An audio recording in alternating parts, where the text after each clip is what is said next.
బాగా ఇబ్బంది ఉంది. కరెంట్ లేదు, వాటర్ లేదు, ఫుడ్ లేదు, గ్రౌండ్ ఫ్లోర్ వరకు బాగా ఇబ్బంది ఉంది.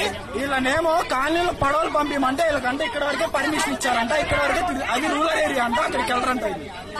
ఇదేమన్నా ఇలాంటి టైంలో కాపాడాలి కానీ మాకు రూరల్ లేదు అర్బన్ మాకుందని ఇలా మాట్లాడతారండి. ఆయన అక్కడ చచ్చిపోతే పర్లేదు, కాలనీలో ఉన్న వాళ్ళు ప్రెగ్నెన్సీలో ఉన్నారన్నా. నిన్న రాత్రి డెడ్ బాడీ పడి ఉంటే కాలనీ బయట, ఇప్పుడు వెళ్ళింది డెడ్ బాడీ. ఒక వాటర్ లేదు, ఫుడ్ లేదు, కరెంట్ లేదు, ఎలా బతుకుతారన్నా? వీళ్ళు ఓట్ల కోసం మాత్రం వచ్చేస్తారు.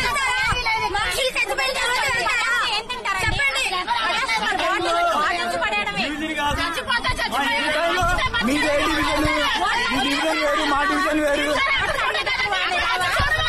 అమ్మ ఒక్క పార్టీ ఉన్నప్పుడు జగన్ బాబాలు ఇచ్చాడు, 3 పార్టీలు కాస్తాడు, మొదటి కాస్తాడు అందరినీ.